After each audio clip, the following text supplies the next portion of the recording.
everybody's rolling in. Hope you all are having a good day. Weather here in Austin, Texas is pretty awesome. I'm just gonna try to get outside later. All right, so we'll get going here.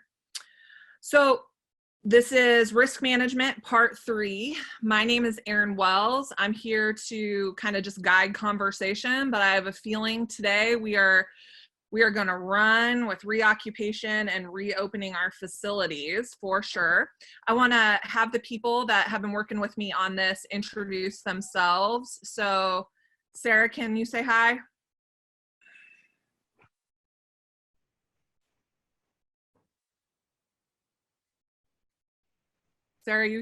Sarah Shea, she's helping us out, and then Drew Loso. Hey folks, my name's Drew Loso. I'm our Assistant Director of Facilities Management and Operations at the University of Notre Dame. All right, so we're gonna get right into it today. Please, at any time, if you have any questions, throw them in the chat, shout them out. We are open for it. But like I said, we're probably gonna kind of stick to reoccupation today, and what does that mean for us? And our friends in Georgia, if you're opening up, please feel free to speak up and let us know what's going on there. Here in Texas, we're not quite there yet. We open some stuff in Texas tomorrow, but gyms aren't in the first phase. So first thing we wanted to talk about is having that reoccupation committee and what that means, and making sure that all people are at the table that need to be. So at Texas, we have facility ops at the table, programming, communications to get the word out there, and then our senior leadership. So can other people kind of talk about what are you doing for reoccupation? What does that committee look like for you? Or are you kind of out there on your own? What's going on out there for reoccupation?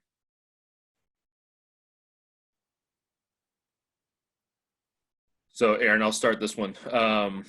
At Notre Dame, we have not set up our internal department committee yet, just in terms of what it's going to look like for us. I am a part of a committee for the campus as a whole, with physical plant, housekeeping, executive leadership, and we're talking about what we need to do and what we need to think about in terms of equipment that we might not have, and then equipment we do have, and how do we best allocate that, and then also talking about who's going to be responsible for doing what, with a realistic understanding that folks that are in the departments are probably going to have to take a little bit more ownership if they have not already. And then we've also talked about potentially how do we use our purchasing power as a university instead of looking at it as a department specific, so that we can utilize like a bulk order of chemical or a bulk order of PPE, so that we can kind of outfit the campus as a whole, not just the rec center.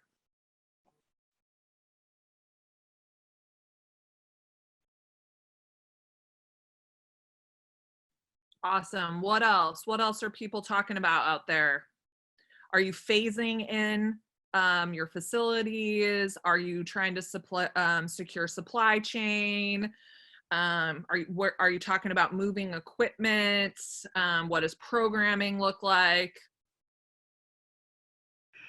I'll go, Erin. This is OC at Texas A&M. I think we've kind of hit on all the above. You know, this at one point we were slated to open tomorrow, and so we did a lot of this work ahead of time. I think it was mainly an internal committee made of people from various areas, like our strength and conditioning, aquatics, outdoor adventures. And for us, I think the first thing we went through was the PPE portion of things, to where we had to find some masks for our student staff, as well as some sneeze guards you see in various stores around. We have procured those. And then we went in terms of cleaning solution. We use Ecolab for a lot of our laundry detergent needs, and they were able to install some automatic chemical dispensers throughout our facility that we can easily refill bottles with and use to disinfect throughout. So that was a savings cost from us. And then we went about creating some policies and procedures for folks coming into the building, and then for our staff in terms of cleaning, where multiple surfaces are getting wiped down twice to 3 times an hour within the shift. We did away with the cash. We've reconfigured some of our POSs to take the credit card readers off, put them front so patrons can swipe them. We reinforced some social distancing with some floor tape. Then we went through the practice of what activities we'd allow in the facility. And I think it's mainly what a lot of folks here have already done. I think it was easier to say what you can do as opposed to what you cannot do. And so limiting folks to singles, racquetball, squash, badminton, table tennis. And that's pretty much the gist of what you can do, unless you want to just walk around in a circle on the court and do some lines, run some horses like you used to do in middle school basketball. But we removed all the goals and put everything up as well. So it's a pretty bare bones thing. The one thing we haven't talked about is the locker room. I know people are either for or against it for whatever reason we have, but I think somebody said it yesterday, may have been Robin, that we have our pools open, and so the locker room is going to stay open for us. And it's just one of those things, we're going to deal with it with signage and remind folks over the PA system about being smart and let that kind of play out itself. And we will obviously go through there and clean.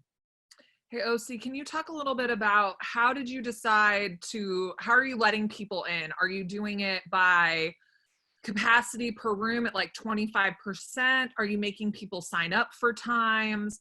How have you decided how you're letting participants in and letting them recreate? So we haven't had the issue of the 25%. Well, we're probably in that phase 2, so it'll be about 50% capacity. We haven't gotten anywhere near that, especially that summer classes have already been canceled. But prior to, we just let folks in, and we were able to talk to the VP and to the university and say that each of our separate little entities inside the rec center, like the strength and conditioning room, court space in different rooms, can operate solely. It's not just one big mass area because we have walls and stuff around it. So the strength and conditioning area was the only one we really maintained a number count on, and we used that 50 number. And so I've told people this, but through IM leagues, we worked in conjunction with our intramural department where we could set up leagues essentially for times. And so folks are ahead of time could sign up for hour time slots, and we'd let them in 50 at a time for about 50 minutes. And then at about 10-minute warnings, we start telling them, hey, you got to be out with 5 minutes remaining so that we can get through, wipe some things down. And that kind of works to help alleviate lines and build up so people knew exactly when they were coming to the rec center, they can get in there and work out and be done. They might not have got their full experience, but it helped us get as many folks to and kept things organized so we didn't have people waiting. But as far as coming through the door, we pretty much use stanchions to say in one side, out one side, because we have a vestibule with automatic doors for folks to come in inside. So we just pushed you to one side or the other, depending if you were coming or going. Awesome. And then Colleen asked this question, and I'm also curious about this. Is anybody going to be doing health screenings at the door of either their workers or their participants, whether that's asking the questions, have you had a cough, taking temperatures? Is anybody planning on doing that? Hey, Erin, I'll jump on. I know for the university, and I'm at A&M Commerce, guys. Sorry, I didn't get a chance to introduce myself.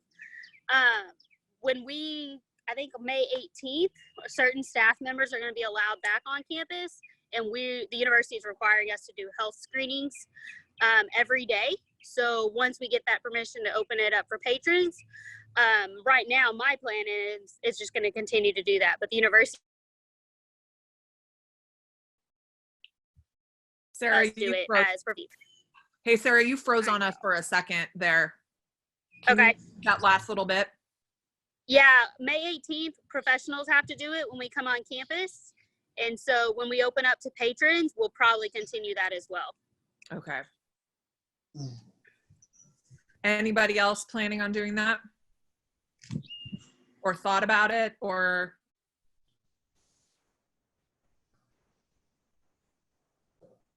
Okay.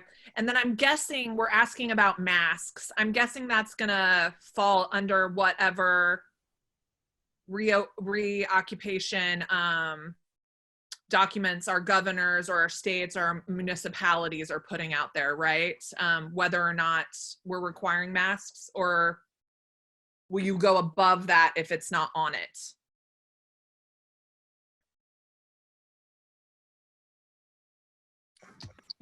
Here in New York, we're going to follow whatever government recommendations are. I know that they did recommend with exercising to go from a 6-foot social distance to a 10-foot social distance, just because you're doing heavier breathing, obviously. So we are, when we recalculate our capacities for our different fitness areas, we're taking that into account. So we're taking just the net usable area of a space and dividing it by the square of the social distance that's in place. And that's helping us kind of reassess what the capacity should be. That's been helpful when trying to figure out how many people or how much equipment we can have in a single space. Awesome. Anybody else using a formula like that? Hey, my name is Dewan Wiley. I'm from Michigan State University. I didn't have a chance to introduce myself as well. We talked about requiring our student employees to wear masks and professional staff to wear masks as well. We also talked about many of the things that have been talked about already as far as creating flow patterns with the traffic of people and using both sides of our entryways, have one as an entryway, one as an exit and stuff like that. Staggering our cardio equipment, every other treadmill, make it operational, every third elliptical and stuff like that. We also talked about it being difficult because it is going into the summer schedule and our facilities in general are not very busy once the students leave. So social distancing would already be created on its own. And so it's hard to gauge how difficult these things will be, what we'll be able to do when fall comes if we open up and go full throttle in the fall. So it's difficult right now to kind of figure things out. And Jason Rebecca Darby. Kegler. Oh, I'm sorry. Go ahead. Oh, no, you go ahead. Rebecca Kegler, also from Michigan State. So my program focus is group fitness and group exercise. And my current plan as far as a pre-phase 1 is I teach a group exercise class in one of our fitness facilities. And I'm going to be inviting a small group of basically beta testers, knowing that we're all bringing different perspectives into this. We're all bringing different levels of concern and apprehension into regathering.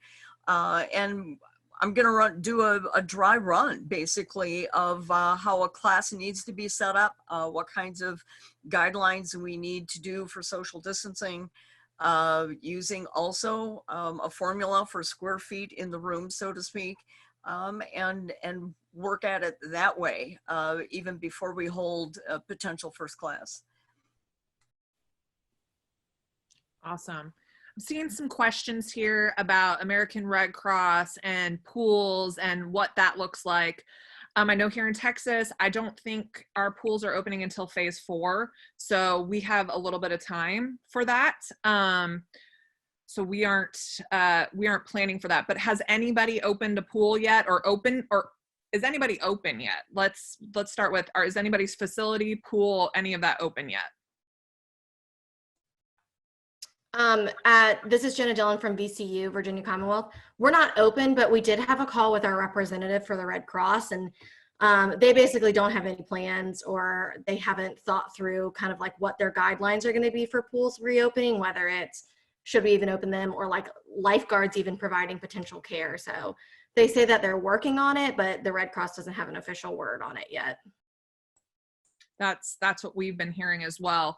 About the Red Cross and their official word. I do know that the I don't know this, but from what I've heard, the CDC will be coming out with some recommendations for swimming pools mid-May. So we should look for that. So the CDC will have some recommendations for pools mid-May.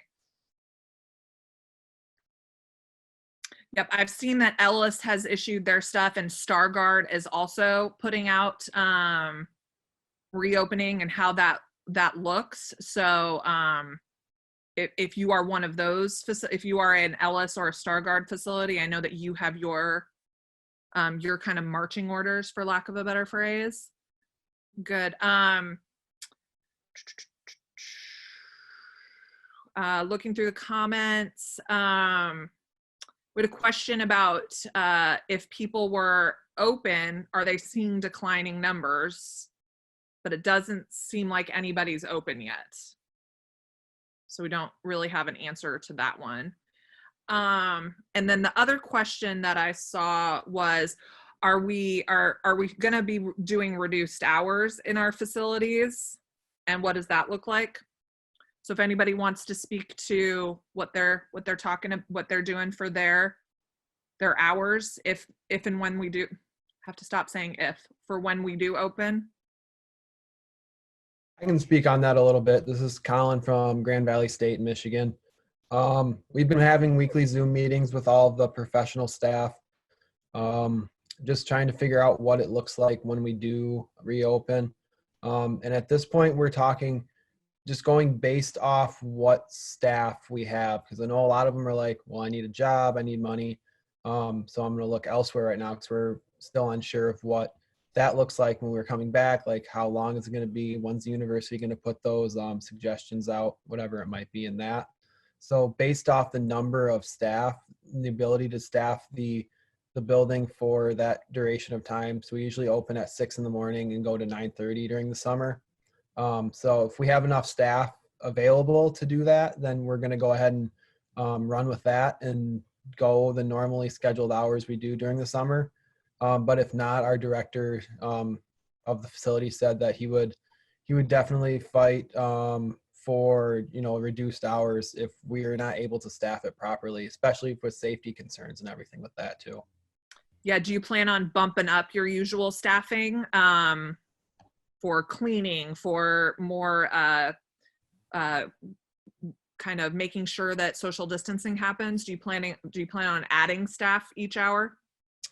So I don't think we would add staff. I think we're just going to have the staff be more diligent than they had been in the past, and just being more mindful of A, like social distancing, and then B, just being out on the floor and cleaning. So if they see somebody walk away from a treadmill, going over and just trying to get that cleaned up right away, wipe down with the cleaning materials that they have, just so that we're keeping the facility clean.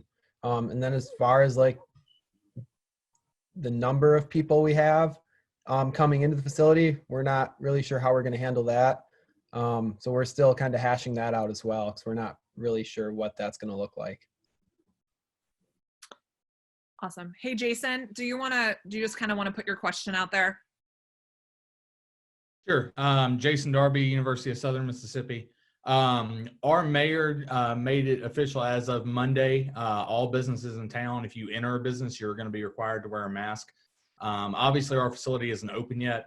We are going to start slow rolling professional staff in about mid-May, tentatively, obviously, to try to start getting the facility ready to hopefully open in June.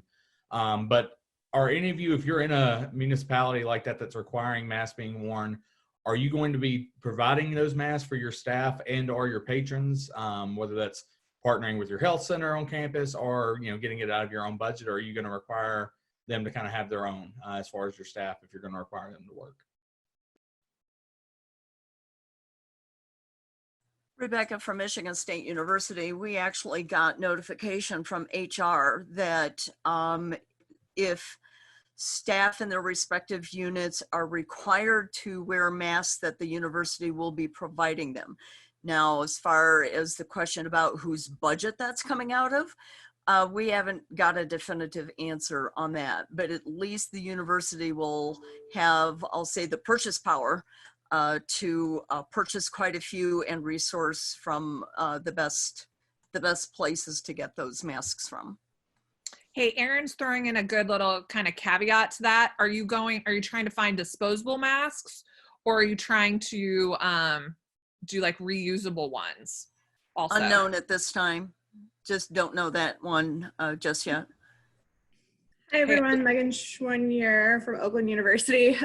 So we are going to be providing masks to our staff members. The university has already procured cloth masks. They have said that anyone in front-facing positions will be required to wear masks, so like the front desk staff, things like that. So we're not sure for our student staff where they're coming from, but our professional staff, it will be coming from the university and they will be reusable cloth.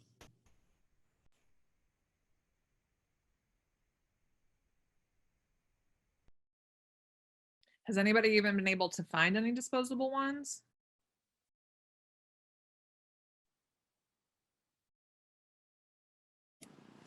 For those of you that are going to be using masks in terms of cloth masks, is that something that you're going to be laundering yourself, or are you going to partner and get those professionally cleaned by a company? We just, hi, this is Megan Sturski from Towson. Sorry to hop on late, had lifeguard interviews. So just to, something we've talked about for Towson is that if there is a mandate for masks, then we will provide them to our students. If we can't find disposable ones, then we will be doing cloth. And we would be laundering them in-house, I believe. There hasn't been much discussion exactly on what that would look like, so that could come up afterwards, but I would think most likely in-house. Yeah. We will be washing ours in-house. It's for us, we're going to make it mandatory for students. So we didn't want to have a situation where a student couldn't work because they didn't have their mask. So we just bought a bunch in bulk and we will wash them at the end of their shift and then have them come get one as they come inside the facility. Is anybody concerned about maybe if somebody has the virus and is not showing symptoms yet and we're washing in-house, are we then spreading the germs further and putting our staff further at risk as they're the ones doing the laundry? Yeah, I was gonna, Catherine, thanks for that. I was gonna kind of piggyback on that. Is anybody that is currently offering a towel service thinking about suspending that and not providing towels any longer? Yeah, Drew, here at Columbia, we offer towel and laundry service for our members who use our who have reserved lockers in the locker room. And we talked about completely closing our equipment room if we were to reopen at least phase 1 of the reopening. So that would mean no laundry, no small equipment checkout, rentals, that type of thing. Because we want everything in-house as well. Yeah, so no, that's great, thanks. Yeah.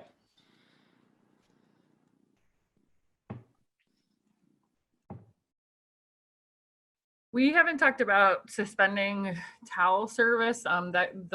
Those discussions could be happening with my associate director, and I'm just not aware of them just yet.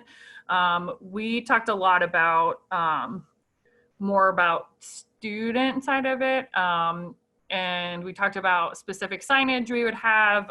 So I know that there are a couple of businesses that, you know, say if you are not feeling that great, if you're showing these types of symptoms, please don't come into our business or whatnot. That might be something we do. We are trying to look at what chemicals specifically are going to help.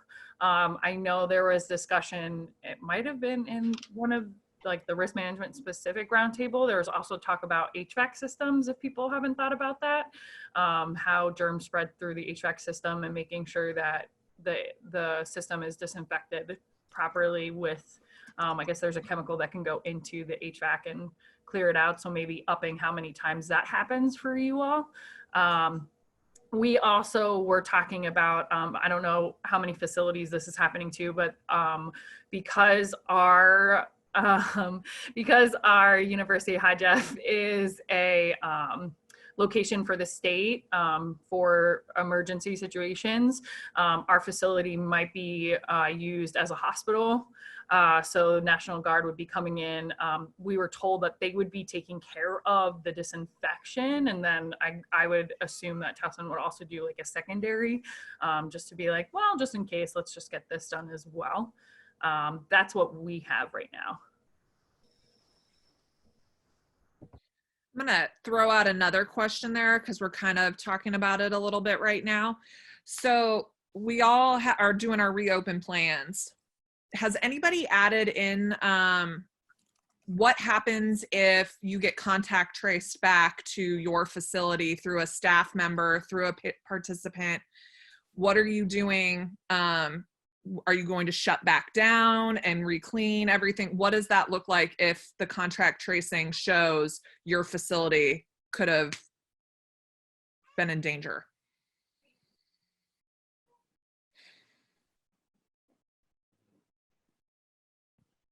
I'm not sure how it's looking at different schools, but at least right as we were closing here in New York, we did have a couple student employees test positive.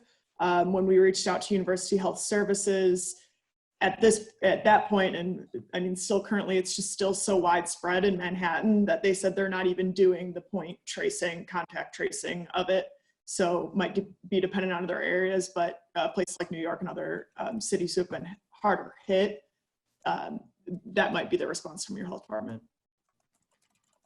Rebecca from Michigan State University, although a not official conversation, there is concern about this tracing and having to do with privacy and FERPA, and that if someone is tagged as having either tested positive or even recovered, that tracing them and following them becomes an invasion of privacy and potentially FERPA violation.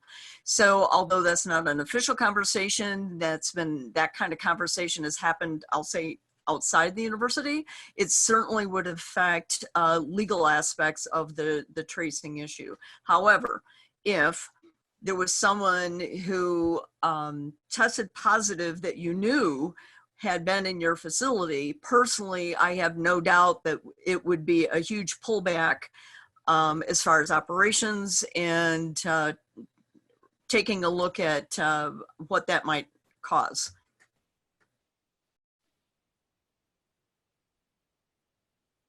Right, that's kind of what we're asking. Like if somebody were to test positive, what's your plan?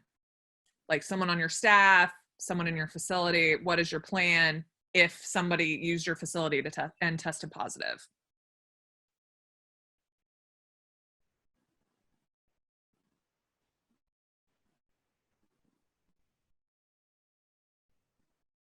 So that looks like something we need to add to our documents and talk about a little bit more. Okay. Also then Linda is asking about, does everybody have a supply chain that they think that they can depend on to get cleaning supplies, to get PPE for when we reopen? At Notre Dame, at least from the committee that I've been a part of so far, we've actually are starting to take the steps to look at what chemicals are currently on campus in terms of what individual units or departments are currently using.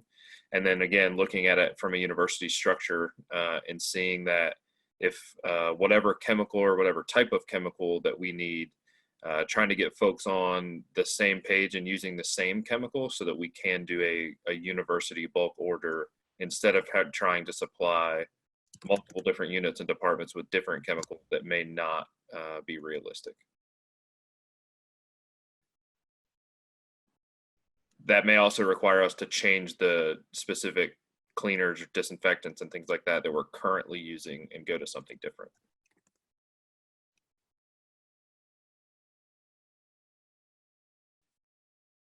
Awesome.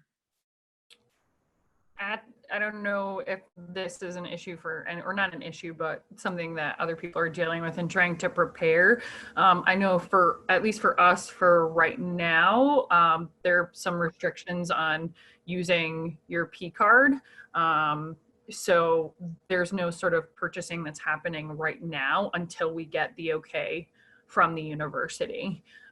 That we can start making certain purchases. So it's just something to consider, just knowing, does your university have any restrictions on what you're purchasing, where it's going, things like that. I'm assuming that part of that is because they also didn't want to inundate our delivery service area. I can't think of the term.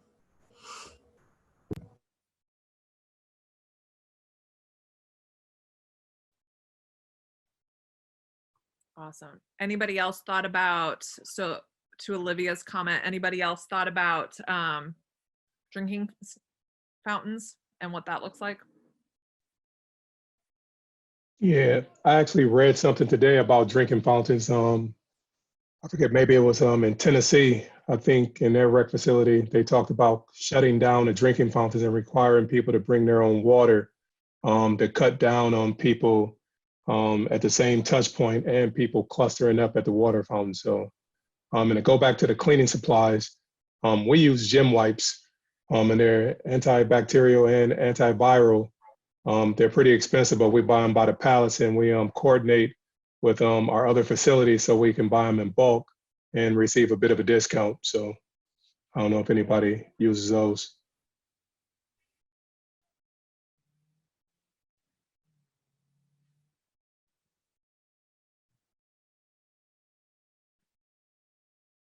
What about lockers? What are people doing about locker rooms, day use lockers out in the facility, coin op lockers, digi lockers? What are the plans for lockers?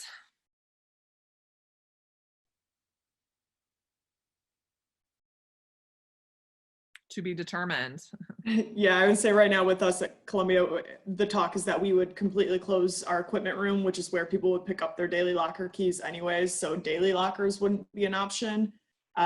We haven't discussed as much the people who already have overnight lockers and have paid for those, but luckily enough for us in our facility, our overnight lockers are spaced out to where even if I was at mine and you were at yours, we would still be 10 feet apart, whereas the daily lockers are all right next to each other. That's great. This is Owen from University of Miami.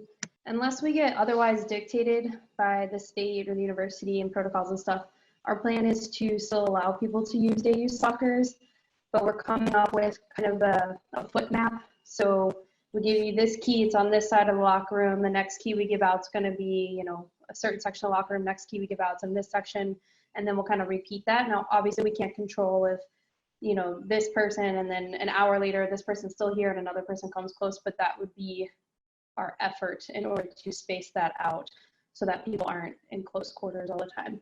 But again, unless we're otherwise dictated, that will be our plan. Awesome. In Utah, our health code guidelines say that locker rooms have to be closed except for the use of toilets. So we've been told that we can't have anyone changing or using lockers or anything in our locker room. Rebecca, I just have a follow-up for you with that. Is that going to impact your pools and patrons having the ability to change for pools? That is an excellent question. I oversee the pool, and we've been kind of told, we had a meeting with like all the Utah pools and our health department reps, and they are trying to figure out if they can maybe change that for our yellow phase of our guidelines, so like the low risk phase. But I know there's one pool that's already open in the state and they have closed off their locker rooms. I don't think they've had a ton of complaints because people are just appreciative they can swim. But for us, I haven't figured out what we're gonna do about that. We might just tell people they have to come ready to swim and leave in their swimsuits, basically. A lot of people in Utah use the toilet stalls to change anyway, so like there's not much regulation I can do for that. But yeah, we haven't really figured that out yet. Are you staffing your locker room? I have 4 people on my staff right now because all of my students went home for the summer, so I don't think I have enough staff to staff my locker room.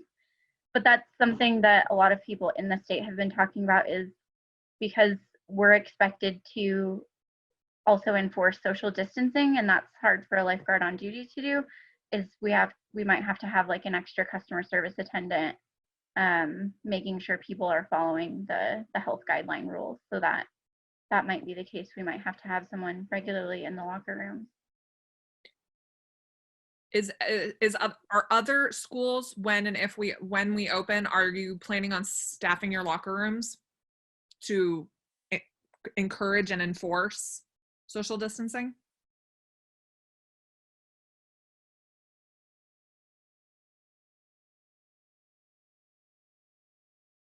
No ideas yet? No thoughts on that?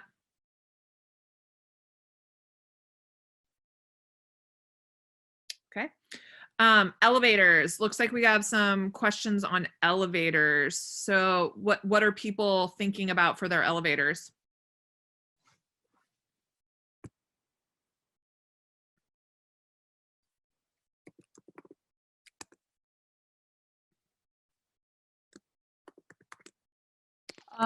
At Miami, we haven't come up with a plan yet, but I will say I got a really funny photo from a friend who lives in Seattle, and inside their elevators at their workplace, they've already marked off the sections in which people can stand. It looks like they're putting capacity at like 2 people per, and then they put like a funny sign that said like, put a llama of space between you. I had like a little llama on it. Yeah, that's kind of what we talked about doing when we brought it up with our university facilities, is actually like laying out tape on the floor to designate, like, I think our elevator could maybe fit 2 people while abiding by social distance, and then having it be part of that COVID code of conduct that we're going to put out, and have it posted right by the elevator to say, like, if the elevator door opens up and there's already 2 people in there, please wait, on your floor for it to come back. So I don't know if we'd actually be able to have a staff standing there monitoring that, but it would be more just asking our members to abide by that policy.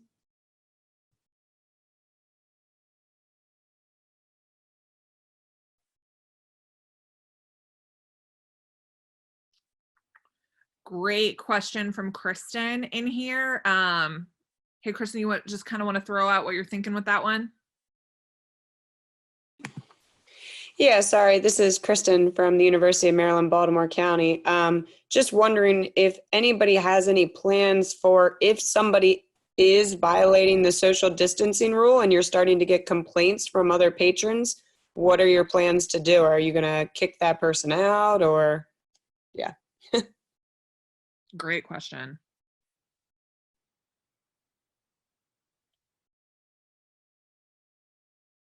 I'm guessing there's going to be some warning, there's going to be some talking to, there's going to be explaining why we have the rule, why we have the guideline, why we have the policy, why social distancing is being encouraged.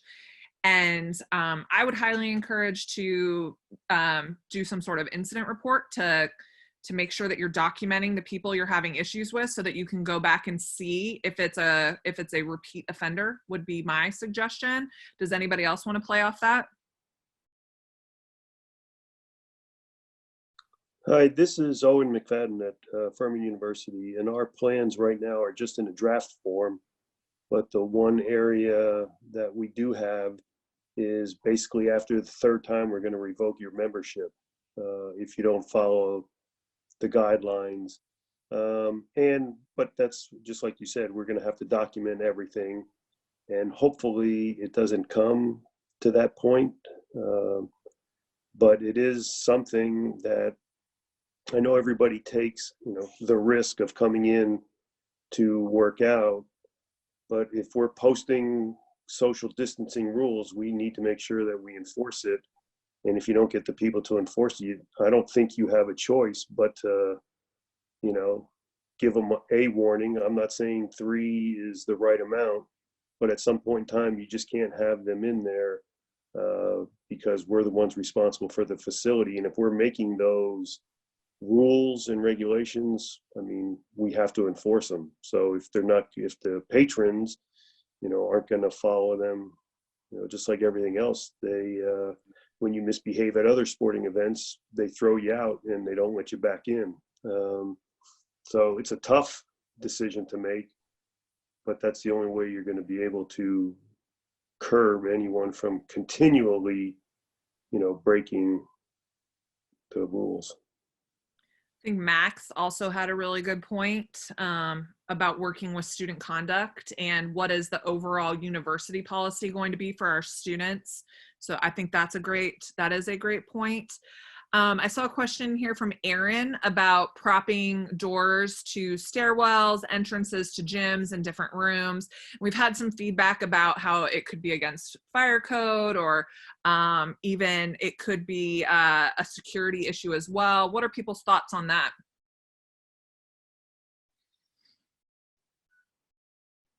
Is the propping being done to prevent like touching of the door? Is that why people had brought it up? That would be my guess, is the constant touch. Erin, is that what you're thinking?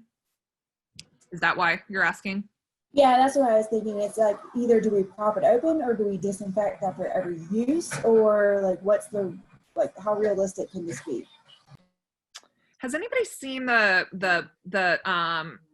goes on the bottom of the door and you can hook your foot into it and open that way? We're looking to see if those are in code, against code, but that could be for pull doors, that could be a viable option.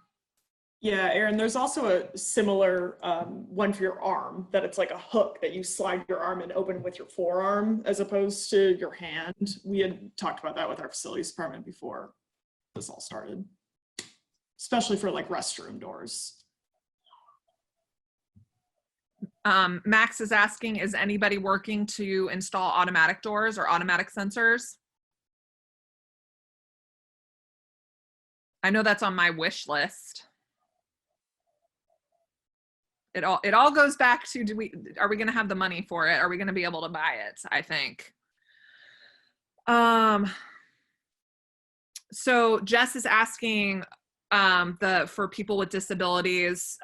So Jess, we have at University of Texas, we have the long bars that people with disabilities can hit, and instead of just the push button of a automatic door, we have the long bars. Does that make sense? Or are you talking about like on doors that aren't ADA doors? Is that what you're asking?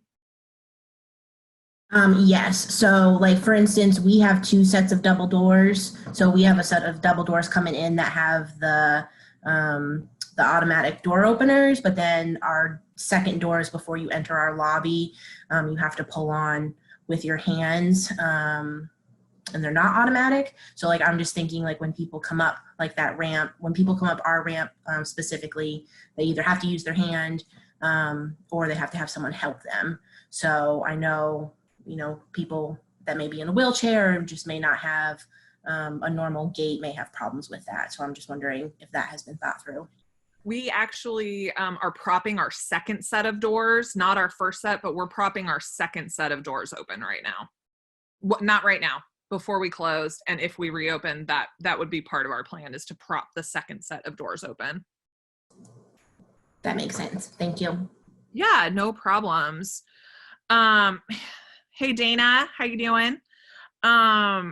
So Dana's asking, any restrictions on weight room floors, informal recreation spaces? Can't really spot someone on a bench press from 6 feet away. Dana, you want to throw your question out there?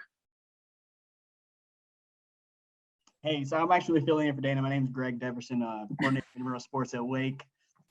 But yeah, I was just thinking, if we're going to reopen a building and we're trying to maintain, social distancing guidelines, what exactly would participants or patrons be doing in the building? If I don't want to say we have to restrict people from certain exercises, I could understand separating different equipment. But if someone wants to bench press and they need someone to spot them, you can't spot somebody from 6 feet away. Or let's say someone wants to participate in informal recreation. Are we limiting like 2 people per gym? Are they using 2 different balls? What if they want to play a pickup game? I was just curious on your thoughts of what exactly other schools are kind of planning on doing and limiting what they can actually do in the building. I think Jason also mentioned the climbing wall too. So like, for example, at Wake, the climbing wall is right next to the weight room floor, which is, adjacent to the basketball court. So how do we kind of manage who gets to go where and what they're allowed to do? Does anybody that's putting their plans in order want to speak to that? Hey, Max, you want to talk about what you're doing? Yeah, I mean, we have all in-person campus activities have been canceled through July 31st. But eventually when we do open up, I will be repurposing the free weight area and moving selectorized equipment into that area to create a larger distance between people as they are working out and to increase like the walkway spaces. I'll also be taking the squat racks, and that includes like squat racks and benches offline. Yeah. Awesome. What are people thinking for informal activities like basketball, volleyball?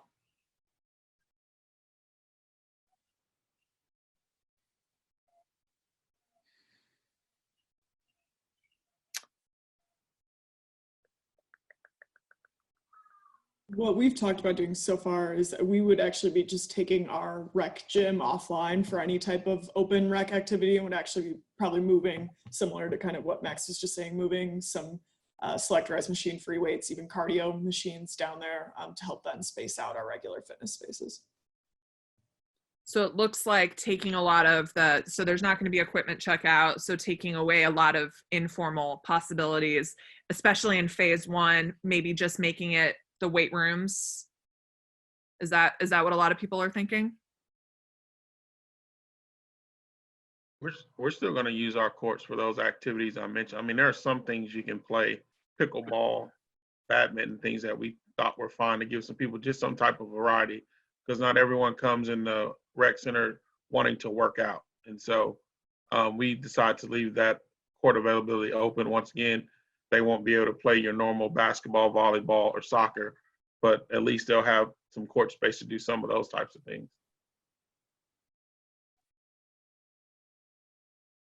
Awesome. Question out there about sport clubs. What are schools thinking for their sport clubs at this point?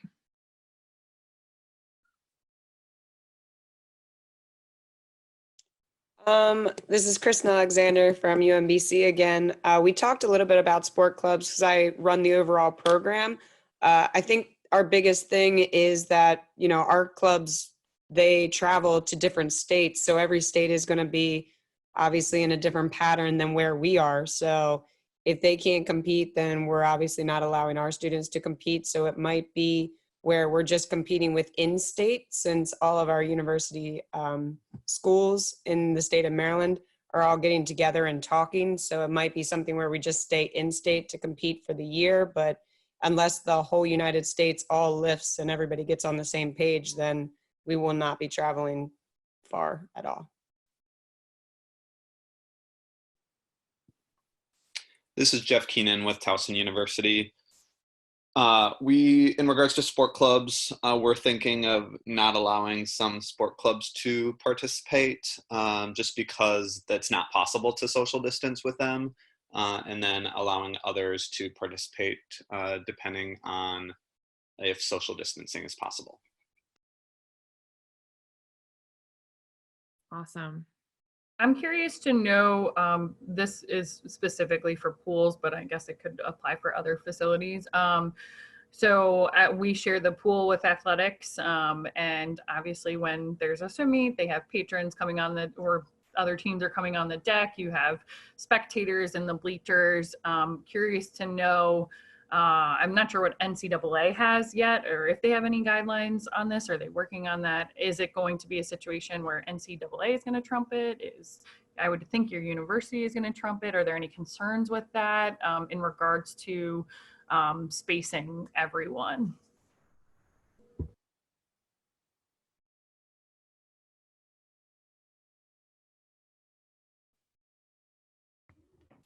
I think I'll jump in here a little bit. I think our concern at Grand Valley is that since we're athletic and rec facilities, so we oversee all of those facilities at Grand Valley. If the basketball courts are offline for open rec, and there's something in the main arena that doesn't allow one of our basketball teams to practice or our volleyball team to practice, how that would look for them coming into the rec center, say we have a court that's kind of sectioned off from the rest of the main courts, how that would look to just the general student population that's coming in, and they're like, hey, why are they able to you know, have practice there when we can't have a pickup game of volleyball? So just how that's going to look, and like it's kind of contradictory, and how we're going to be able to work with that, I'm not really sure yet, but it's going to be interesting to see though. All right, question here from Ross. And this is a good one for me. How many facilities are out there that remain on a list to be a possible care site? And if so, are you taking that into consideration with your reoccupation plans? So for instance, one of my facilities is third on the list for the city of Austin. If we needed to become a surge site because it hits us hard, we could open as a hospital for non-COVID patients. And so we're trying to take that into consideration. And do we open it? Do we keep it closed? So what, is anybody else in that situation?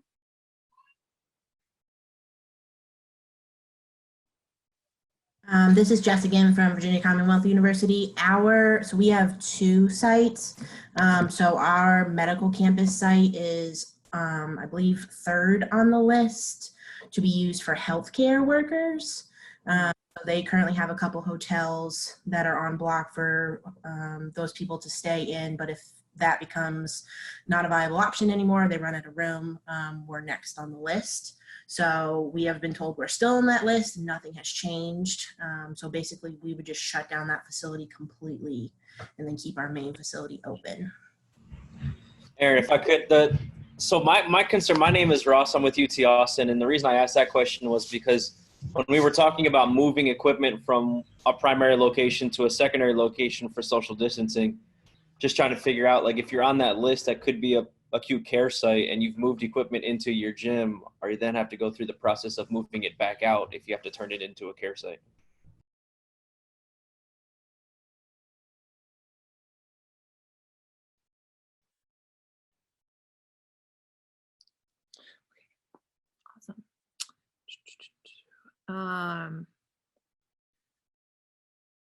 So Autumn had a question a little bit back. Is anybody else been told that they're going to need to convert gym space into classroom space to help with social distancing? Has that been a thought on any campuses yet? That's my question. Last night because our original plan was to try and move some stuff down to the gym, helps spread out. But then last night we got an email saying that our space may be converted to classroom space if they do bring students back in the fall.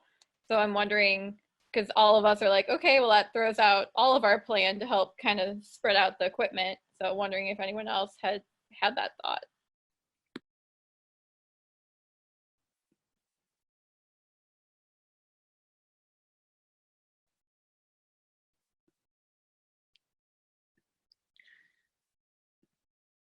We have not been told that yet. I could see that happening, but we have not been told that yet.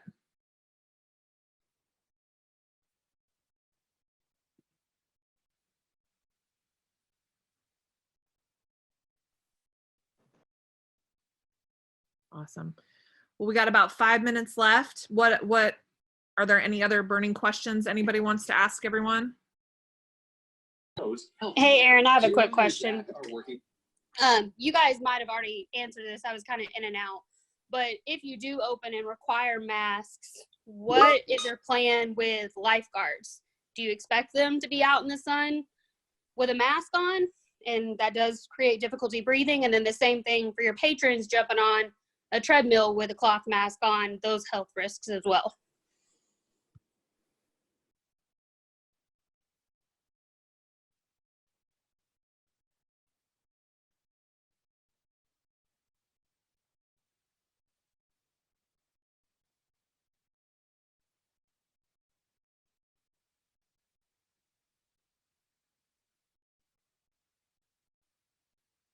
Is anybody thinking about that for their guards? Not for our guards, but that's something we thought about, and I actually brought it up in one of our meetings, is to require someone running on the treadmill with a mask on. I just don't see how that's going to work out, but we didn't come to a conclusion on what was going to be done about it. Yeah, we're kind of waiting to hear from the Red Cross because our guards are all Red Cross certified, what their recommendations are, like we kind of talked about earlier.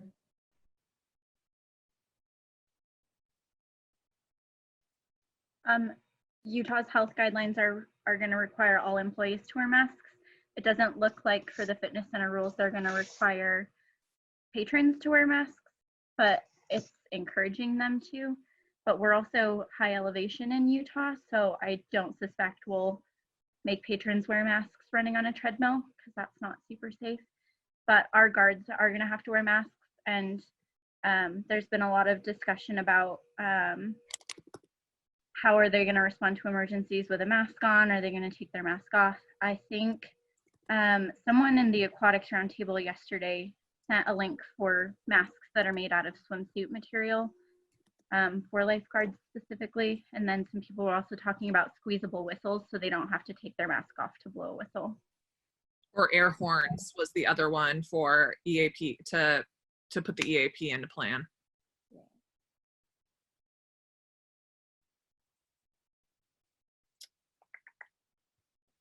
All right, any other last minute questions that we want to throw out there? So was this helpful? Do we want to do another one of these? What is everybody's thoughts? Show us in the chat what you're thinking about doing another one of these and what we think. Is it a yay or a nay? Yes, I'm seeing yes. Yeah, I think this was really helpful. Yeah.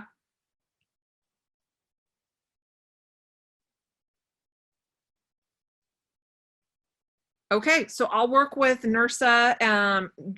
Drew, Sarah, Chad, and I will work with NIRSA, and we'll try to get another one of these on the books soon, especially as our states decide what reopening looks like, and so we can keep this conversation rolling.